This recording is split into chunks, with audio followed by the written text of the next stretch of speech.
로마서. 로마서의 주제는 복음의 비밀, 다른 말로 하면 이신칭의 구원론을 말씀하고 있어요. 구조는 번제단 복음 1장에서 5장은 아들의 복음, 번제단 복음은 죄 제거가 번제단의 역할이죠. 예수 그리스도께서 피해 보혈사로 오셔서 죄를 제거하시고 칭의 구원을 주신 거죠. 이것은 과거 완료, 시제적으로 보면 6장에서 8장까지 이것은 성령의 복음입니다. 성령이 오셔서 하는 것이 바로 성화 구원입니다. 그리고 세 번째가 이제 성부의 복음, 타락한 인류를 구원하시기 위해서 구원 경영을 성부께서 하시죠. 성화 구원은 현재 진행형이죠. 계속 지금도 진행되고 있고요. 성부의 구원 경영은 미래 완료, 예수 그리스도의 오심으로 완료가 되겠죠. 삶의 부분 12장에서 16장은 삶에 대해서 말씀하고 있는데, 그러므로 우리가 어떻게 살아야 되느냐, 삶의 원리를 말씀해 주고 있습니다. 이제 현장을 한번 보도록 하겠습니다. 로마서가 어떻게 쓰여져서 어디로 갔는가. 첫 번째는 로마서는 에베소에서 했던 사역의 내용입니다. 사도행전 19장에 보면 에베소 사역이 나옵니다. 그런데 에베소 사역에 특징이 하나 있는데, 대중을 상대로 복음을 전하다가 대전환이 이루어진 것이 뭐냐, 제자 양육입니다. 장소는 두란노 서원에서 제자들을 따로 세우고 매일 만 2년간 말씀 양육을 합니다. 이렇게 말씀 양육을 하면서 제자 양육을 해놨더니 이들이 이제 복음을 전파함으로 인해서 에베소가 복음화되고 전 아시아까지 복음이 편만히 전파되는 놀라운 복음의 역사, 이것이 기독교 2000년 역사의 최고의 교회 붐을 이룬 사건입니다. 이 교회 붐의 원동력은 뭐냐, 주의 말씀이 힘이 있기 때문에 이 말씀을 흥왕하게 하니까 결과적으로 세력을 얻었다. 세력을 얻었다는 것은 말씀의 능력이 어마어마한 교회 부흥을 일으켰다 하는 내용이죠.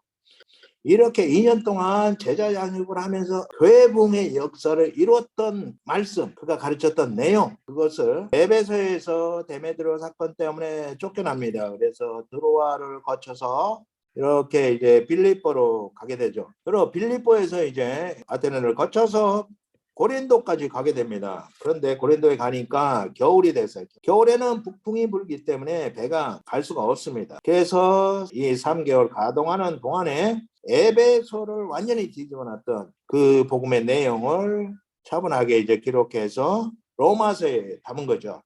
여기서 로마에 보내게 되는 거죠. 로마에 있는 성도를 위해서 보낸 것이 바로 로마서가 되겠습니다. 그래서 내용은 에베소 성교에서 일어난 사건이고, 기록은 고린도에서 있고, 보내기는 로마에 보낸 책이 바로 로마서다.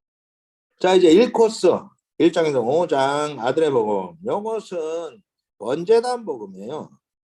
이 번제단이 뭐냐, 번제단이 구약에 보면 짐승이 피 흘려 죽음으로 죄 제거를 하는 장소죠. 그래서 이 번제단은 뭐의 그림자였느냐, 예수 그리스도의 십자가의 그림자였죠. 그래서 번제단과 십자가는 뭐를 하는 것이냐, 죄 제거를 하는 것이죠. 그래서 예수님께서 피의 보혈사로 오셔가지고 십자가에 달려 죽으심으로 우리의 죄를 사함받게 하셨다.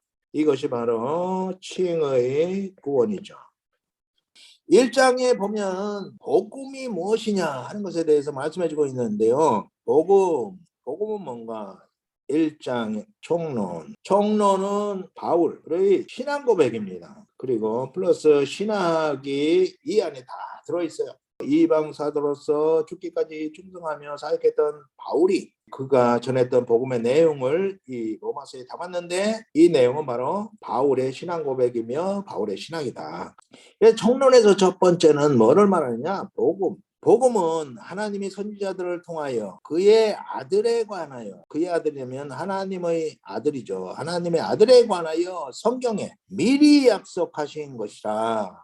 그의 아들은 누구냐? 육신으로서는 다윗의 혈통에서 났고 성결의 영으로는 죽은 자 가운데서 부활하여, 성결의 영은 성령을 말합니다. 성령으로 죽은 자 가운데서 부활하여 능력으로, 이 능력은 바로 신적 권능을 말하죠. 능력으로 하나님의 아들로 선포되었으니 우리 주 예수 그리스도시니라. 여기에 분명하게 복음은 뭐냐? 하나님의 아들 예수 그리스도가 복음입니다.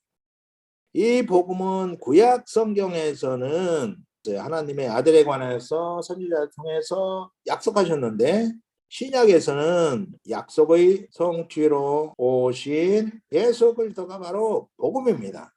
예수 그리스도는 누구냐? 후속주이고 십자가와 부활, 이것은 후속 방식이죠.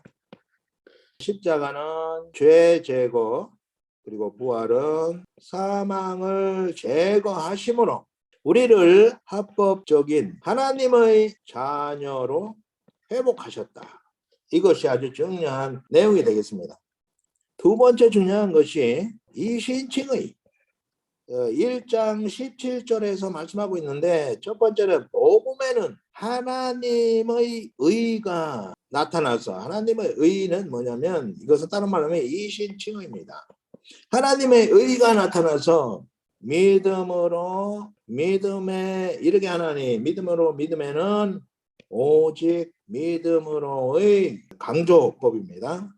세 번째는 오직 의인은 믿음으로 말미암아 살리라. 이것은 두 가지 의미를 가지고 있어요. 첫째는 칭의 구원, 믿음으로 이렇게 된 자는 산다, 구원을 강조한 거고요.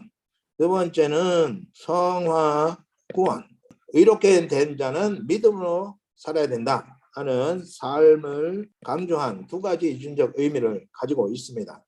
두 번째는 이제 본론으로 들어가서 죄에 대해서 말씀하고 있어요. 죄는 뭐냐? 하나님을 버리고 우상을 따라간 거죠. 우상.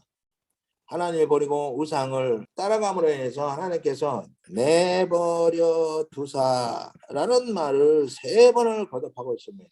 그래서 하나님을 버리고 우상을 쫓아간 자들을 하나님도 유기 버리신다 하는 말씀을 해주고 있고요. 두 번째는 이 죄의 결과가 뭐냐? 첫째는 성적 타락. 순리로 쓸 것을 영리로 쓰는 동성연애, 이런 것들은 다 죄의 결과예요.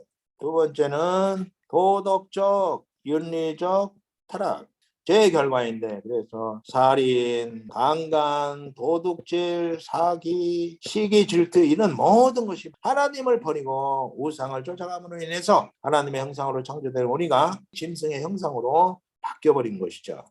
이렇게 죄의 문제를 먼저 말씀하시는 이유는 뭐냐? 구원은 죄인식에서 출발. 죄를 인식하지 못하면 구원이 시작되지는 않죠. 죄인식으로부터 하나님의 구원을 출발하게 되는 거죠. 2장은 심판을 말합니다. 심판. 심판은 행한 대로 심판하신다고 말씀해 주고 있는데, 이 심판은 하나님의 공의 충족.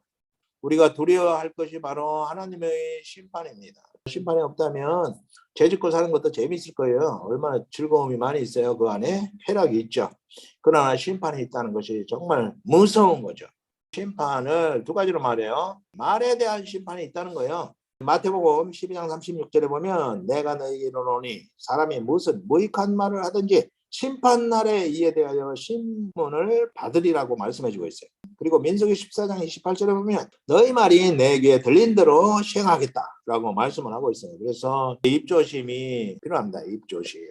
두 번째는 행한 대로. 하나님은 공의로우신 하나님이기 때문에 감정대로 심판하시는 것이 아니라 각 사람이 행한 대로 심판을 하시는 것이죠.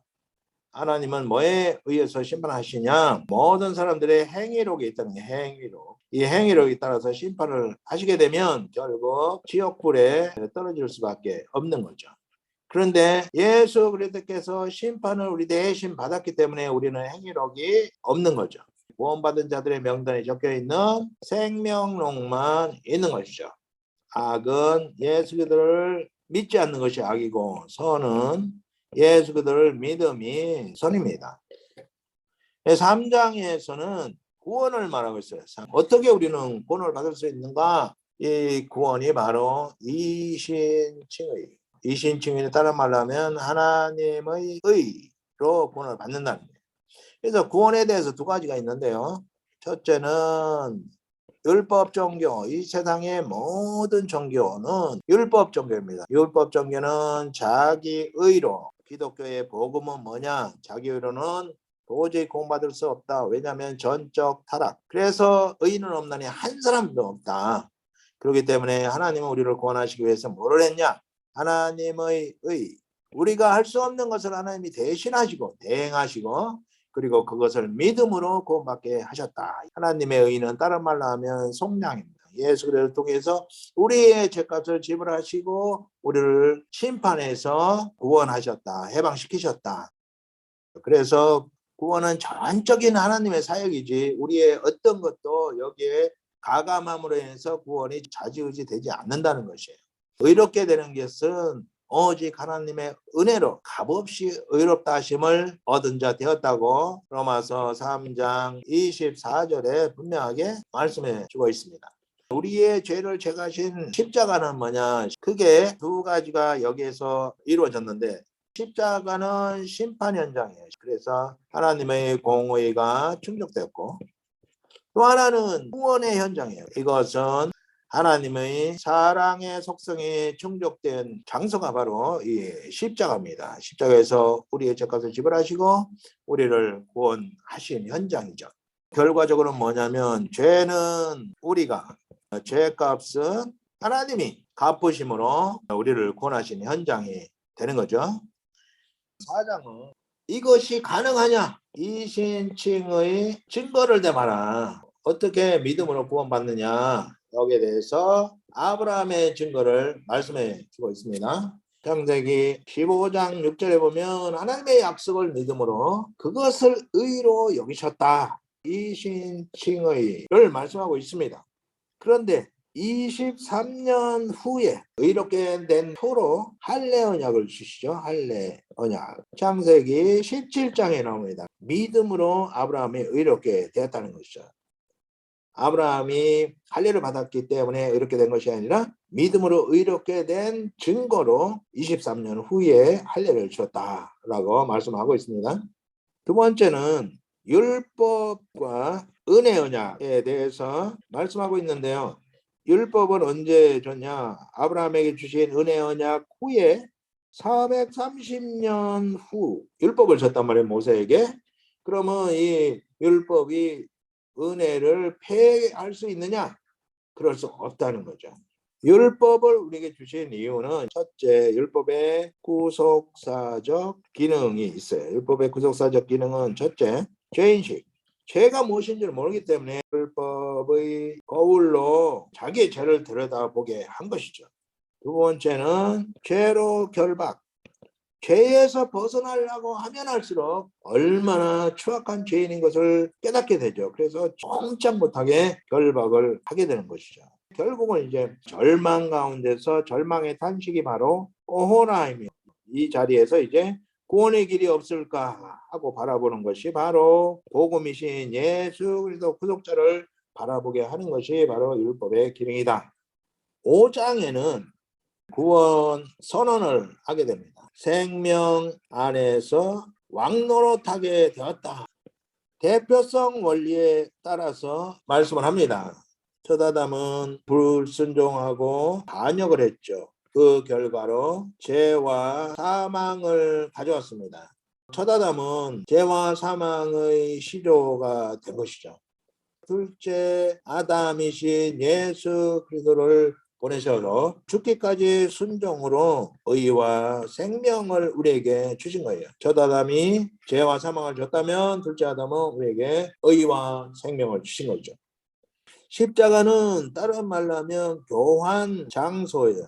우리 안에 있는 죄와 사망은 예수 그리스도께서 가져가시고 그 안에 있는 의와 생명을 우리에게 교환해 주신 장소가 바로 십자가인 것입니다. 그래서 이것을 신적 교환이다. Divine Exchange.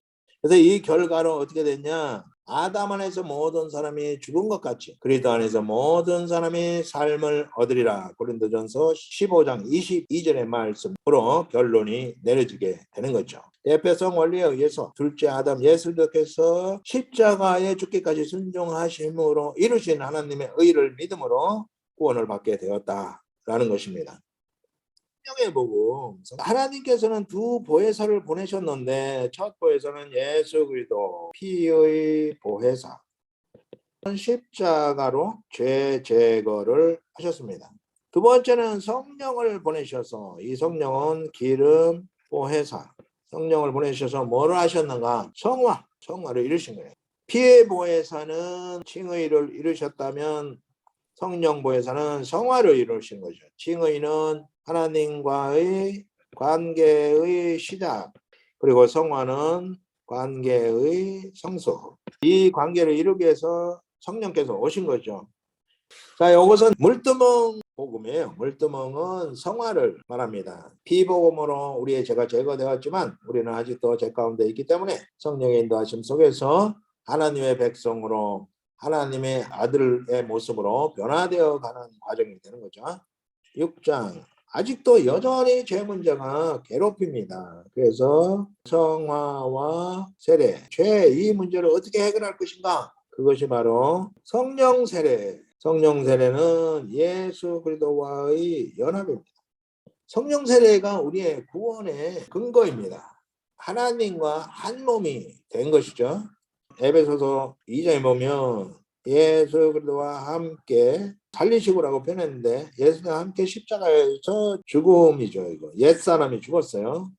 그리고 예수와 함께 부활, 그리고 예수와 함께 승천. 함께 승천이 엄청난 거죠. 이제는 우리가 하나님의 얼굴빛 앞에서 살 생존권을 얻게 되었다. 하나님의 얼굴빛 앞에서 살 생존권 획득.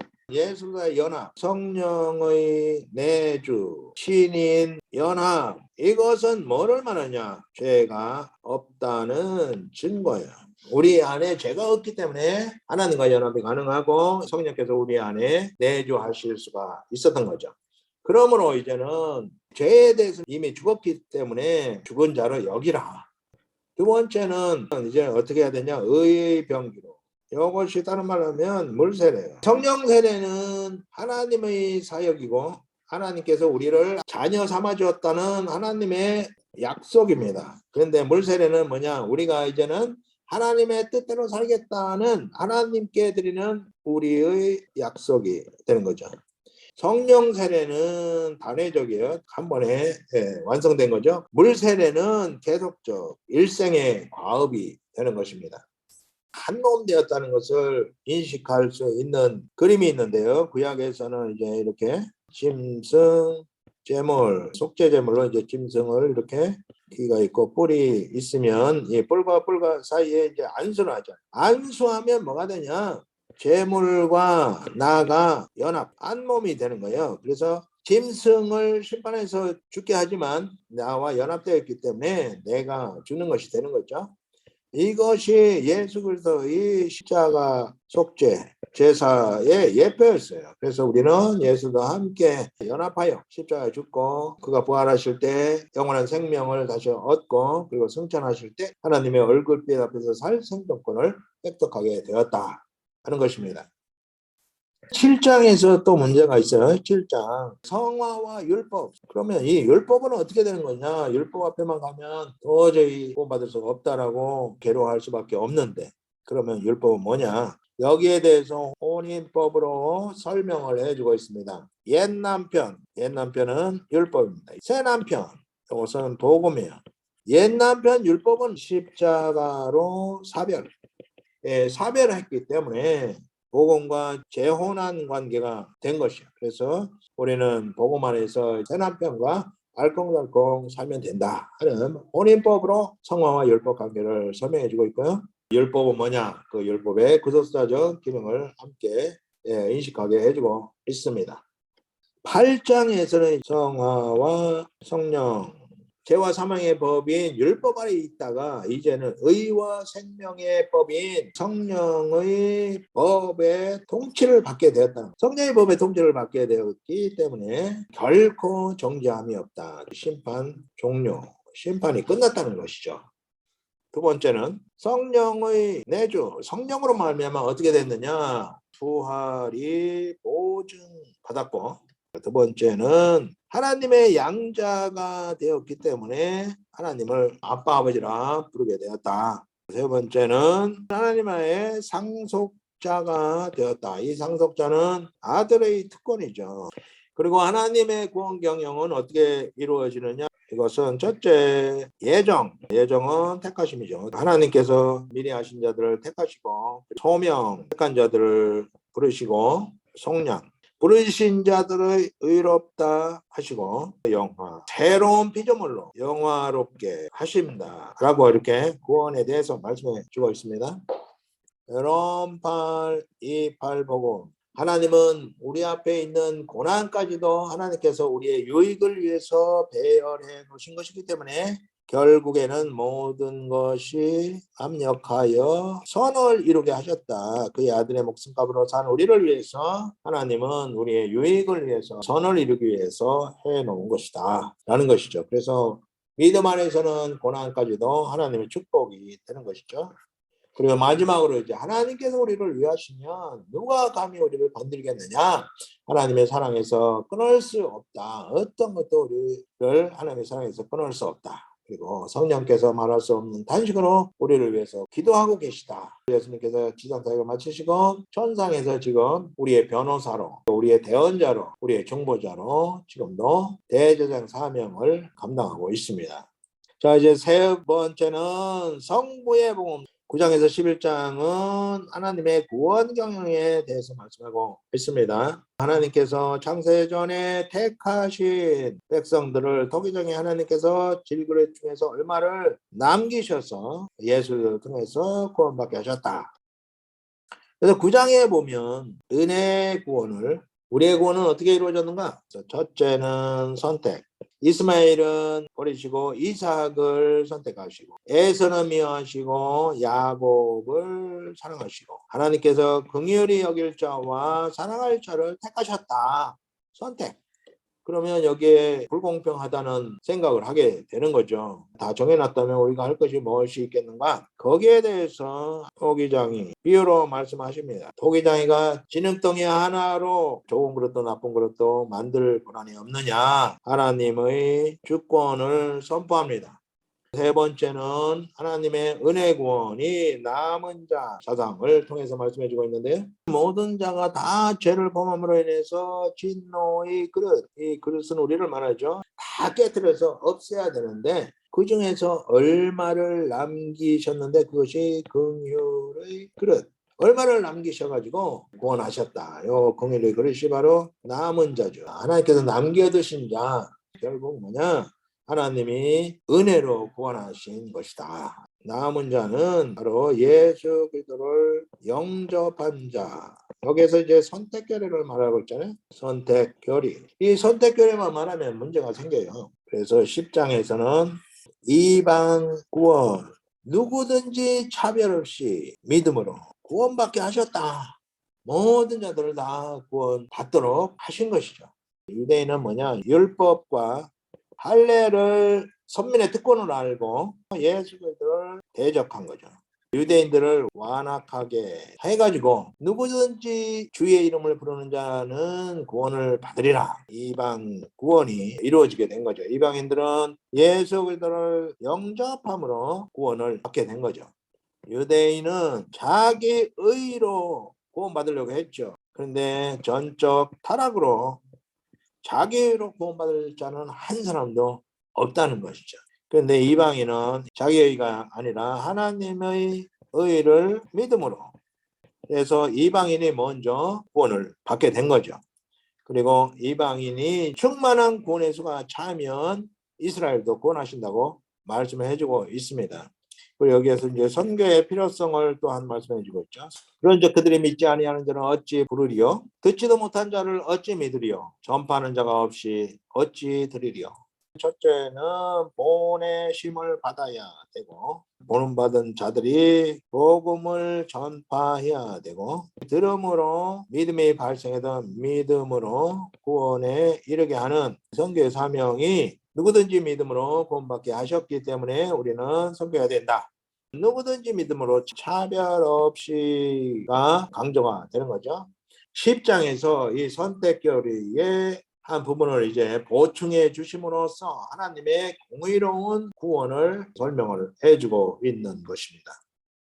11장은 이스라엘 구원, 이방인 구원의 수가 차면, 이방인 구원의 수가 차면 이스라엘도 구원하신다. 지금 현재는 그러면 구원자가 없느냐? 이스라엘 중에서 남은 자들이 소수가 지금도 예수 그리스도를 영접함으로 구원에 이르고 있다. 남은 자는 바로 예수 그리스도를 구주로 영접한 자들이죠. 두 번째는 이스라엘 구원은 어떻게 하실 것이냐? 여기에 대해서 시기나게 하여 이스라엘도 결국 구원하신다.